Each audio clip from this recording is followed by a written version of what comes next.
ఖుషిగా హాయిగా ఖుషి ఖుషిగా హాయిగా radio ఖుషి.com radio ఖుషి.com. నమస్తే, welcome to interviews with radio ఖుషి.com. ప్రముఖుల మనోభావాలు మీ ముందుంచే ఇంటర్వ్యూస్ లో భాగంగా ఈ వారం మన ముందున్న అతిథి దాదాపు 31 డిగ్రీలు చేసి Limca book of world records లో స్థానాన్ని సంపాదించి ప్రపంచంలోని అనేక దేశాల్లో విజిటింగ్ ప్రొఫెసర్ గా పనిచేస్తూ ఎన్విరాన్మెంటల్ మీద ఒక కమాండింగ్ తో జన జాగృతం చేస్తున్నటువంటి డాక్టర్ ఎన్ఎన్ మూర్తి గారు ఈనాటి మన అతిథి. నమస్తే అండి. నమస్తే అండి. మూర్తి గారు, మీరు ఇన్ని డిగ్రీలు ఎలా చేశారు? ఇన్ని డిగ్రీలు చేయాలని మీకు స్ఫూర్తి ఎవరు? దీని మీద రికార్డు ఏ రికార్డులు నెలకొల్పారు మీరు? 2008లో లిమ్కా బుక్ ఆఫ్ రికార్డ్స్ లో ఇది రికార్డుగా నమోదైందండి. 29 డిగ్రీలు 21 విశ్వవిద్యాలయాల నుంచి. ఇన్ని డిగ్రీలు చేయాలంటే నాలెడ్జ్ సంపాదించాలని చాలా జిజ్ఞాస ఉండేది. అది చాలా విషయాలు తెలుసుకోవటం మీద విషయాలు తెలుసుకుంటూ వెళ్ళటం, చాలా విషయాలు మనం నేర్చుకోవాలని అట్లా పుస్తకాలు చదువుతూ లైబ్రరీలో చాలా కాలం గడుపుతూ విజ్ఞానం సంపాదించడం జరిగింది. నాగ్పూర్లో డాక్టర్ శ్రీకాంత్ అని ఒకప్పుడు మహారాష్ట్ర హోమ్ మినిస్టర్ గా ఉండేవారు. ఆయనకు ఆ రోజుల్లో 11 డిగ్రీలు ఉన్నాయని చాలా గొప్పగా చెప్పుకునేవాడు. అప్పట్లో ఆయన లిమ్కా బుక్ ఆఫ్ రికార్డ్స్ లో ఎక్కారు. గిన్నీస్ బుక్ లో ఎక్కడానికి విద్యా విషయాలు అంటే ఎడ్యుకేషన్ క్వాలిఫికేషన్స్ గిన్నీస్ బుక్ వారు స్వీకరించరు కాబట్టి అది గిన్నీస్ బుక్ వెళ్లేదు. ఆ రోజులు ఆయన విశ్వ ప్రయత్నం చేశారు అప్పట్లో. అట్లా ఆయన చూడడం వల్ల ఆయన కలవడం, ఆయన ఒక ఇంటర్వ్యూలో నన్ను అవుట్ స్టాండింగ్ యంగ్ పర్సన్ గా తీసుకోవడం, ఆయన నుండి కూడా కొంత స్ఫూర్తిని పొందటం దీనికి కారణం. ఏ ఏ రంగాల్లో డిగ్రీలు సంపాదించారు మీరు? ఎక్కడెక్కడ చేశారు? ఏ ఏ దేశాల యూనివర్సిటీల నుంచి డిగ్రీలు పొందారు? 21 విశ్వవిద్యాలయాలు ఎక్కువ భారతదేశం నుంచి. నేను MS Birla institute technology Pilani నుంచి చేశాను. MBA marketing, MBA HRM, master financial management, MA public administration, MA history, MA Telugu Andhra university నుంచి. పోతేనేమో diploma in human rights, PG diploma in energy technology, diploma in united nations. ఇంకా కాకుండా మా లైసెన్స్డ్ క్వాలిఫికేషన్స్ అంటారు UK నుంచి ISO 9000 lead auditor qualification, ISO 14000 environment కి సంబంధించింది, అటుగా ISO 27000 ఇన్ఫర్మేషన్ టెక్నాలజీకి సంబంధించింది. అలాగే OHSAS health safety management system, అది 4 క్వాలిఫికేషన్స్ యూకే నుంచి సంపాదించడం జరిగింది. ఇలా వేరు సబ్జెక్టులో. అట్లాగే journalism, bachelor of mass communication, master of journalism mass communication, ఇలా వేరు అంశాలు మొత్తం కలిపి దాదాపు 29 డిగ్రీలు క్రాస్ అయ్యి 30 డిగ్రీలు అందుకోవడం జరిగిందండి. దీంట్లో లిమ్కా బుక్ ఆఫ్ రికార్డ్స్ లో స్థానాన్ని సంపాదించడానికి మనం ఎలాంటి రూల్స్ అండ్ రెగ్యులేషన్స్ ఫాలో అవ్వాల్సి ఉంటుందండి? ఏదైనా మనం లిమ్కా బుక్ కానీ ఇప్పుడు కొత్తగా ఇండియా బుక్ ఆఫ్ రికార్డ్స్ అని ఒక 5 ఏళ్ల నుంచి వస్తున్నది, 4 ఏళ్ల నుంచి వస్తున్నది. అది పోతే గిన్నీస్ బుక్ కానీ ఏదైనా సరే ఒక రంగంలో మనం ఒక రికార్డు అని మనం భావించినప్పుడు వారికి కొన్ని నియమ నిబంధనలు ఉంటాయి. ఆల్రెడీ చేసిన రికార్డు అయితే ఆ వివరాలన్నీ వాళ్ళకి పంపిస్తే వాళ్ళు దాన్ని ఎడ్యుడికేట్ చేసి అది రికార్డు అవుతుందా లేదా అని చెప్తారు.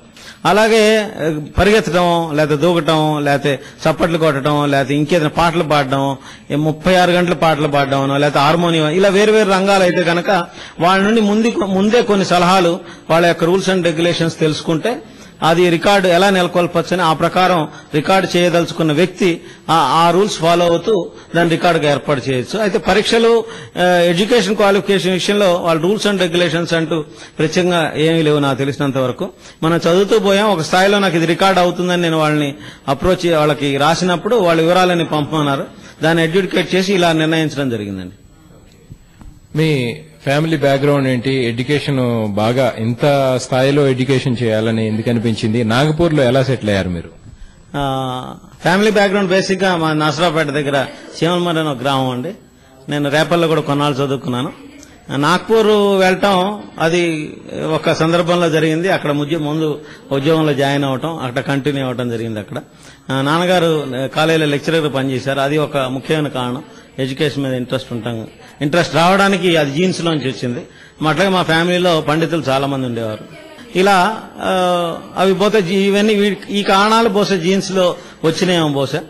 పోతే నా సొంత ఆసక్తి, సొంత ఉత్సాహం, పోతే ఏదో సాధించాలనే ఒక పట్టుదల, మిత్రుల యొక్క సహకారం, ఇది కూడా కారణం అండి.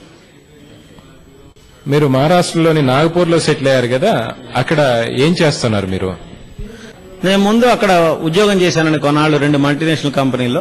ఆ తర్వాత ఉద్యోగం చేయటం బానే ఉంది, మనమే అసలు ఉద్యోగం ఎందుకు ఇవ్వకూడదు, అంటే ఎంప్లాయ్మెంట్ ఎందుకు ప్రొవైడ్ చేయకూడదనే ఒక ఆలోచన రావడంతో జాగృతి కిరణ్ కన్సల్టెంట్స్ అని ముందులో దాన్ని ఎన్ఎన్ మూర్తి అసోసియేట్స్ అని ఒక కన్సల్టింగ్ కంపెనీ మొదలుపెట్టాం.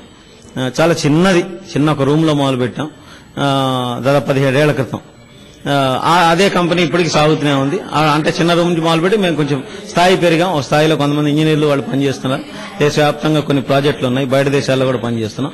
అయితే మాది మామూలు కంపెనీ లాగా మ్యానుఫ్యాక్చరింగ్ లాగానో లేదా ఇంకో కంపెనీ లాగా పెద్ద ఎస్టాబ్లిష్మెంట్ కంపెనీ కాదు, కన్సల్టింగ్ కంపెనీ. అంటే మేము మా యొక్క తెలివితేటల్ని, విజ్ఞానాన్ని, పోతేనేమో ఆలోచనల్ని, ప్రాజెక్ట్ రిపోర్ట్స్ ఇవన్నీ తయారు చేయడానికి మా తెలివితేటలు వాడతాం.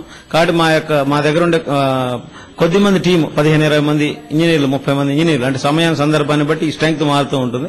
మేము వేరు ప్రాజెక్టులో మా సేవల్ని పెద్ద కంపెనీలకు అందిస్తాం.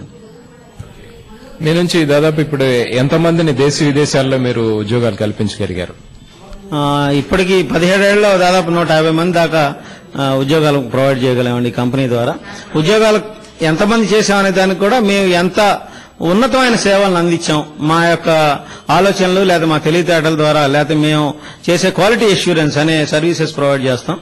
క్వాలిటీ, నాణ్యత, పర్యావరణం, హెల్త్ సేఫ్టీ అంటే ఆరోగ్యం మరియు భద్రత, ఈ 3 విషయాల్లో, అది కాకుండా హ్యూమన్ రిసోర్స్ మేనేజ్మెంట్, మానవ వనరుల వికాసం, ఈ 4 విషయాల్లో మేము ట్రైనింగ్ ఇస్తాం కంపెనీల్లో. వాళ్ళ అంటే కంపెనీ యొక్క ఉండే స్టాఫ్ ని, వాళ్ళ ఫోర్స్ ని ఎలా తయారు చేయాలి అనే దాని మీద మేము ట్రైనింగ్ ఇస్తాం. అది కాకుండా వాళ్ళ దగ్గర ఉండే మానవ వనరులు, వాళ్ళ దగ్గర ఉండే నాణ్యత, పోతే పర్యావరణం, ఈ అంశాలని ఒక స్ట్రీమ్ లైన్ చేసి కంపెనీ ముందుకు ఎలా వెళ్ళాలి, ప్రభుత్వ నియమ నిబంధనలకి వేరియస్ స్టాండర్డ్స్, కోడ్స్ ప్రకారం ఎలా వాళ్ళు కంపెనీలో వాళ్ళ పనిని ముందుకు సాగించాలి అనే విషయంలో మేము ఎక్కువ గైడెన్స్ ఇస్తాం. మా గైడెన్స్ లేకుండా కంపెనీలు నడవడం కష్టం. కాబట్టి మా సేవల్ని అందుకునే కంపెనీలు చాలా ఉన్నతంగా ప్రోగ్రెస్ చెందినాయి. ఖుషిగా హాయిగా ఖుషిగా హాయిగా రేడియో ఖుషి డాట్ కామ్.